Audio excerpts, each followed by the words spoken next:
एक कुम्हार के पास एक गधा था। कुम्हार उससे बहुत काम लेता था। इससे गधा बहुत परेशान था। उसे कम से कम खाना मिलता था।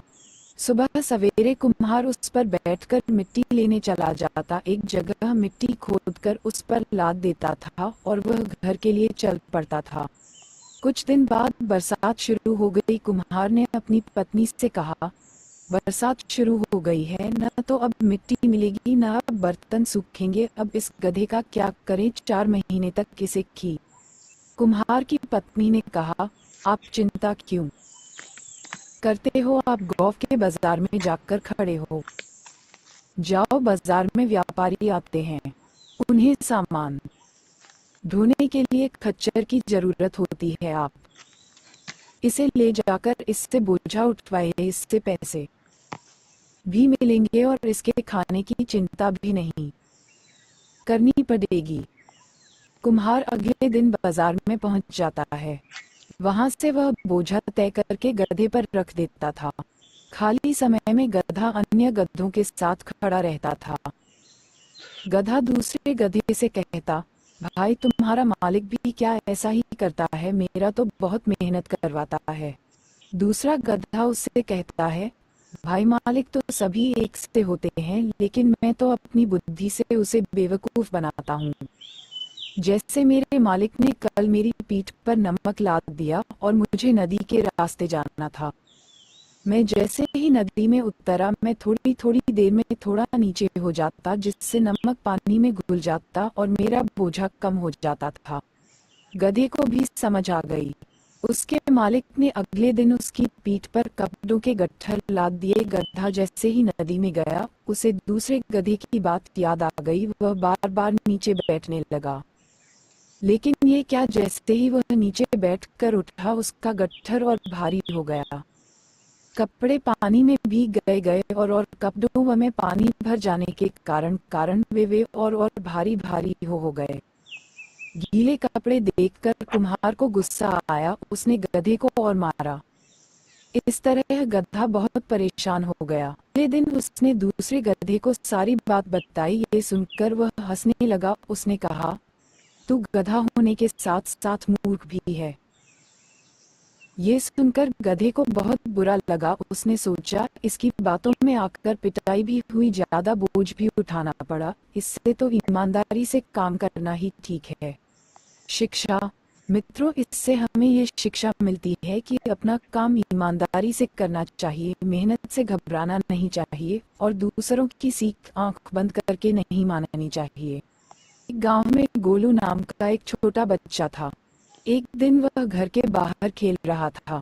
उसके माता पिता काम पर गए हुए थे। तभी वहां एक बंदर आ जाता है, जिसे देखकर गोलू डर जाता है। लेकिन तभी बंदर उससे कहता है, बंदर डरो नहीं गोलू, मैं तुम्हें कोई नुकसान नहीं पहुंचाऊंगा। गोलू डरते हुए, अरे तुम तो मेरी जैसी बोली बोल रहे हो। बंदर, हाँ मैं तुम लोगों के बीच रहकर तुम्हारी भाषा सीख गया हूँ, मैं तुमसे दोस्ती करना चाहता हूँ, लेकिन ये बात किसी को मत बताना। गोलू, ठीक है, आज से मैं और तुम दोस्त, लेकिन तुम्हें किसी ने मेरे साथ देख लिया तो डंडे से तुम्हारी पिटाई कर देंगे, इसलिए तुम मेरे घर के पीछे आ जाया करो, हम वहीं खेलेंगे। गोलू बंदर को लेकर घर के पीछे चला गया।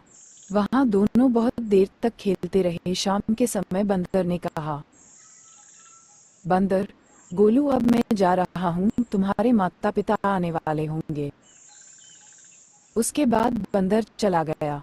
अगले दिन से यही सिलसिला चलने लगा। गोलू के माता पिता के जाने के बाद बंदर आ जाता और गोलू के साथ खेलता रहता। उनको जब बंदर अपने घर जाता तो उसे एक नदी को पार करना पड़ता था। वहां उसका एक दोस्त मगरमच्छ था। वह बंदर को अपनी पीठ पर बैठाकर नदी पार करवा देता था। एक दिन मगरमच्छ ने बंदर से पूछा, मगरमच्छ भाई, तुम हर दिन सुबह कहाँ जाते हो? उसके पूछने पर बंदर ने सारी बात उसे बता दी। मगरमच्छ के मन में लालच आ गया। उसने सोचा, दिन भर मछली खा खा कर परेशान हो गया हूँ, अगर किसी तरह वह बच्चा खाने को मिल जाए तो मजा आ जाए। यही सोचकर उसने बंदर से बात की। मगरमच्छ है बंदर भाई, किसी दिन उसे भी मेरी पीठ पर सवारी करवा दो, वह भी नदी में घूमने का आनंद ले लेगा और उससे मेरी दोस्ती भी हो जाएगी। बंदर, ठीक है, मैं उससे बात करके बताता हूँ, लेकिन मुझे डर है कि वह तुम्हें देखकर डर न जाए। मगरमच्छ, अरे भाई, तुम उसे किसी तरह ले आओ, जब वह मेरी सवारी करेगा तो उसका सारा डर निकल जाएगा।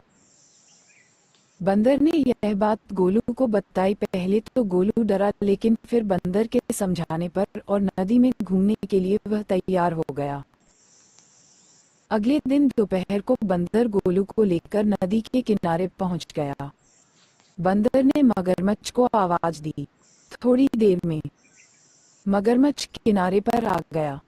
बच्चे को देखकर उसके मुंह में पानी आ गया। मगरमच्छ, है गोलू, तुम बंदर के दोस्त और बंदर मेरा दोस्त, इसलिए आज से तुम भी मेरे दोस्त हो, समझे। अब जल्दी से मेरी पीठ पर बैठ जाओ, मैं तुम्हें उस पार ले चलता हूँ। ठीक है मगरमच्छ भाई, हम दोनों बैठ जाते हैं। मगरमच्छ, अरे बंदर भाई, दोनों का भार मैं नहीं उठा पाऊंगा, तुम ऐसा करो, गोलू को ही बिठा दो, मैं इसे घुमाकर अभी लाया। बंदर को शक हुआ, उसने चालाकी से जवाब दिया। बंदर, ठीक है, अब तुम नदी की तरफ मुंह कर लो, मैं गोलू का बिठा देता हूँ। मगरमच्छ नदी का मुंह जैसे ही नदी की ओर हुआ, बंदर ने गोलू को पेड़ के पीछे छिपा दिया और बड़ा सा पत्थर मगर के ऊपर रख दिया। बंदर, मगरमच्छ भाई, गोलू बैठ गया, अब तुम इसे घुमा लाओ। मगरमच्छ खुश हो गया, वह नदी के बीच में चल दिया। इधर बंदर एक पेड़ की डाल पर बैठकर उससे देख रहा था। तभी मगरमच्छ तेजी से पानी के नीचे जाकर पलट गया, जिससे वह पत्थर नदी में गिर गया। मगरमच्छ ने देखा कि वह गोलू नहीं पत्थर था। वह तेजी से किनारे आया। मगरमच्छ, अरे बंदर भाई, आपने गोलू की जगह पत्थर रख दिया। अगर ये स्टोरी वीडियो अच्छा लगा तो वीडियो को लाइक और चैनल को सब्सक्राइब जरूर करिएगा। धन्यवाद।